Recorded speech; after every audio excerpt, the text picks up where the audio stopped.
My name is Ramakrishna. I am a physiotherapy student. My question is, what is the need of Allah to create Adam and Eve and this total universe? What he will get from this? And my second question is, everything is created by someone. So even God must have been created by someone. What is the meaning of Allah? Brothers asked three questions. The first question, why did God create Adam and Eve and what was his reason to create all this world and humankind? Allah subhanahu wa ta'ala created Adam and Eve, may peace be upon them both, so that the humankind could come. They were the great-great-grandparents.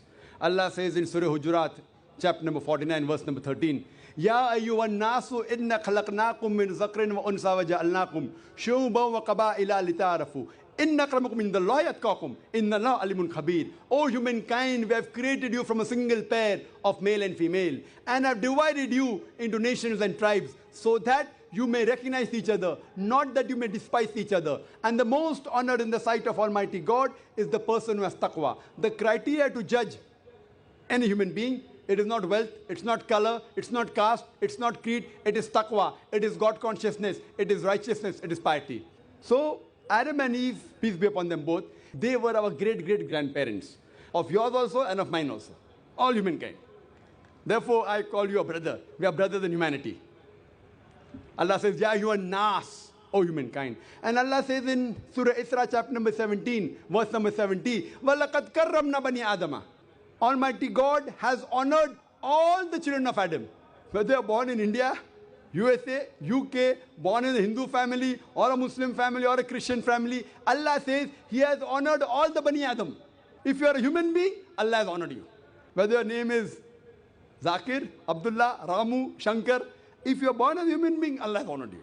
Now coming to the question, why has Almighty God created the human beings? Allah has created the human beings because Allah says this is one of His best creation.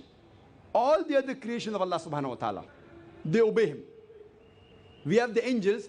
Whatever Almighty God says, the angels obey Him directly. They have no free will. The human being is the creation of Allah subhanahu wa ta'ala, which has a free will. We can either obey Him or disobey Him. So Allah has created such a creation. We are one of His best creation and the best of forms.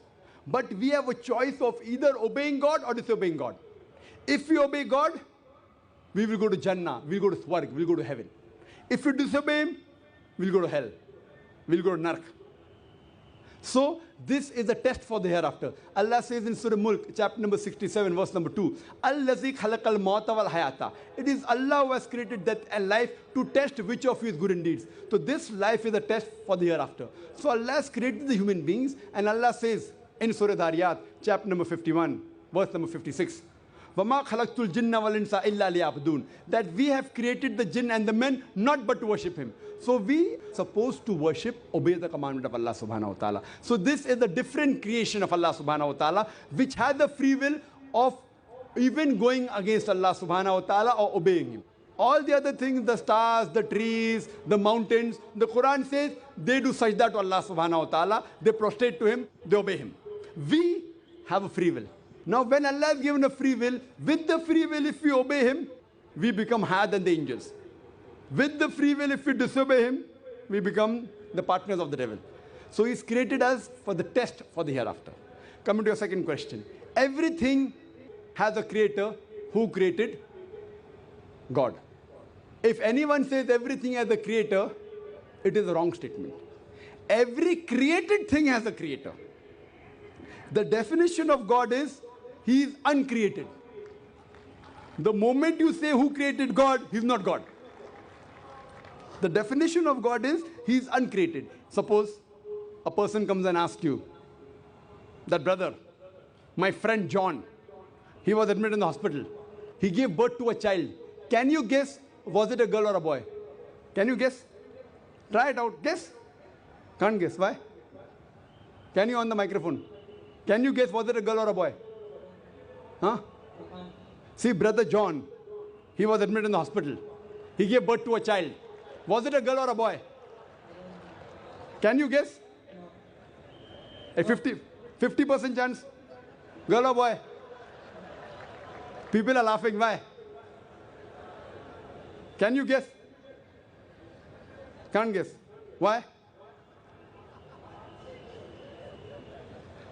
Even if you guess, can you get the answer right? Acha, can you guess? I'll give you two chances. Was it a girl or a boy? Try it out. Girl. Girl. Brother, can a man give birth to a child? There you made a mistake. Same way you made a mistake by asking who created God. A man cannot give birth to a child. So where's the question of it being girl or a boy? See, now you understood. Now that's good, brother. So it was a man cannot give birth to a child. So where's the question of a girl or a boy? So when you're asking who created God, God by definition, Allah by definition is uncreated. The moment you say who created Allah, He's not Allah. وَلَمْ يَقُلْ لَهُ كُفُوًا أَحَدٌ. There's nothing like Him. Coming to your last part of the question. Who is Allah? Who is Allah? The best definition I can give you is quote to you Surah Ikhlas. Chapter number 112, verse number 1 to 4. It's mentioned in the Quran. Kul huwallahu ahad. Say He's Allah one and only. Allahu samad. Allah the absolute eternal. Lam yalid wa lam yulad. He begets not nor is he begotten. Walam yakul lahu kufuwan ahad. There's nothing like Him. This is a four-line definition of Allah subhanahu wa ta'ala. Any human being, any person says so and so candidate is God. If that candidate fits in this four-line definition, we Muslims have got no objection in accepting that candidate as God. Four-line definition. This is the litmus test for theology, for the study of God. First is Qul huwallahu ahad. Say He's Allah one and only. Allahu samad. Allah the absolute eternal. Lam yalid wa lam yulad. He begets not nor is he begotten. Walam yakul lahu kufuwan ahad. There's nothing like Him. If you go to the Hindu scriptures, the same is mentioned in the Hindu scriptures. Kul huwallahu ahad is mentioned if you read Chandogya Upanishad, chapter number 6, section number 2, verse number 1. Ekkam evidityam. God is only one without a second. Second test. Allahu samad. Allah the absolute eternal. Bhagavad Gita chapter number 10, verse number 3 says, I am known as the Lord of all the worlds, the unbegotten, the beginningless. Third test. Lam yalid wa lam yulad. He begets not nor is he begotten. It's mentioned in the Shvetasvatara Upanishad, chapter number 6, verse number 9. Nachasya kasij, janita na chadipa. Of Him there are no lords. He has got no parents. Almighty God has got no father. He has got no mother.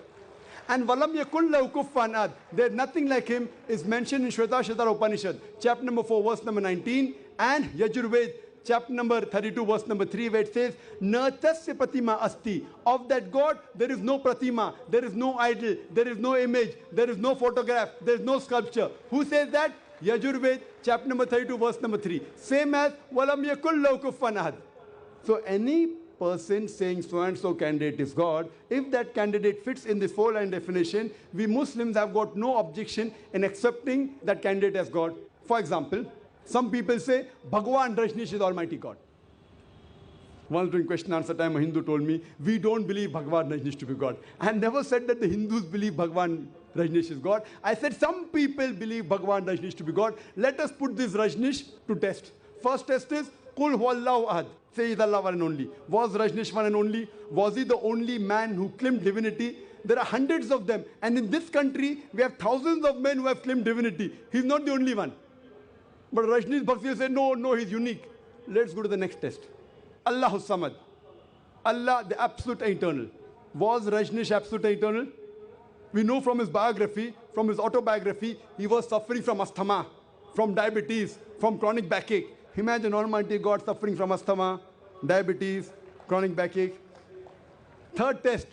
Lam yalid wa lam yulad. He begets not nor is begotten. Bhagwan Rajneesh was born in Madhya Pradesh. He had a father and mother. In 1981, he goes to America, USA, and he takes thousands of Americans for a ride. In the state of Oregon, he starts his center and calls it as Rajneeshpuram, his village. Later on, the American government arrests him and put him behind bar. Rajneesh says, the American government slow poisoned me. Imagine Almighty God being slow poisoned. In 1985, the American government kick him out of the country. He comes back to India in the same city, Pune, and he goes back to his center, which is now called as Osho Commune. And if you go to the Samadhi of Rajneesh, it is mentioned there on the Samadhi, Bhagwan Rajneesh, Osho, never born, never died, but visited the earth from the 11th of December 1931 to the 19th of January 1990. Never born, never died, but visited the earth from the 11th of December 1931 to the 19th of January 1990. They forgot to mention in Samadhi, he was not given visas to 21 countries of the world. Almighty God coming in this world to visit the world and requires visas to go to different countries. And the Archbishop of Greece said, if you don't remove Rajneesh out of this country, we'll burn his house and the house of his disciples. And the last test, Walam yakul lahu kufuwan ahad, is so stringent that no one besides the true Almighty God can pass. The moment you can compare God to anything, he is not God. Walam yakul lahu kufuwan ahad. We know Rajneesh, like the human beings, had a beard, one nose, two eyes, 2 ears, 2 hands. The moment you can compare God to anything in this world, he is not God. Walam yakul lahu kufuwan ahad. If someone says Almighty God is 1,000 times stronger than Arnold Schwarzenegger. Might have heard the name of Arnold Schwarzenegger? Have you heard Arnold Schwarzenegger? The person who got the title Mr. World, Mr. Universe.